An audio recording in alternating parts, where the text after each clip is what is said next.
when you originally started talking, you mentioned that you're going to address the why of going to Mars, but you never actually mentioned anything about that in your talk. All right. Could you go over that? Sure. Okay. As I see it, there's 3 reasons why Mars should be the goal of our space program. And in short, it's because Mars is where the science is, it's where the challenge is, and it's where the future is. It's where the science is because Mars, okay, was once a warm and wet planet. It had liquid water on its surface for more than 1 billion years, which is about 5 times as long as it took life to appear on Earth after there was liquid water here. So if the theory is correct that life is a natural development from chemistry, or if you have liquid water, various elements in sufficient time, life should have appeared on Mars even if it subsequently went extinct. And if we can go to Mars and find fossils of past life, we'll have proven the development of life is a general phenomenon in the universe. Okay? Or alternatively, if we go to Mars and find plenty of evidence of past bodies of water, but no evidence of fossils of development of life, that could say that the development of life from chemistry is not sort of a natural process that occurs with high probability, but includes elements of freak chance, and we could be alone in the universe. Furthermore, if we can go to Mars and drill, because there's liquid water underground on Mars, reach the groundwater, there could be life there now.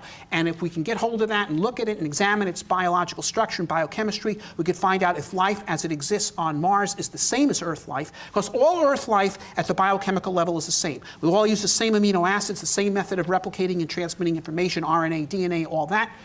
Is that what life has to be? Or could life be very different from that? Are we what life is, or are we just one example drawn from a much vaster tapestry of possibilities? This is real science. This is fundamental questions that thinking men and women have wondered about for thousands of years, the role of life in the universe. This is very different from going to the moon and dating craters in order to produce enough data to get a credible paper to publish in the Journal of Geophysical Research and get tenure. Okay, this is hypothesis-driven critical science. This is the real thing. Second, the challenge, okay? I think societies are like individuals. We grow when we challenge ourselves. We stagnate when we do not. Humans to Mars program would be a tremendously bracing challenge for our society, be tremendously productive, particularly among youth, okay? Humans to Mars program would say to every kid in school today, learn your science and you could be an explorer of a new world. We get millions of scientists, engineers, inventors, technological entrepreneurs, doctors, medical researchers out of that. And that the intellectual capital from that would enormously benefit us. It would dwarf the cost of the program. And then finally, it's the future. Mars is the closest planet that has on it all the resources needed to support life and therefore civilization. If we do what we can do in our time, establish that little Plymouth Rock settlement on Mars, then 500 years from now, there'll be new branches of human civilization on Mars, and I believe throughout nearby interstellar space. But, look, I ask any American, what happened in 1492? They'll tell me, well, Columbus sailed in 1492, and that is correct, he did. But that's not the only thing that happened in 1492. In 1492, England and France signed a peace treaty. In 1492, the Borgias took over the papacy.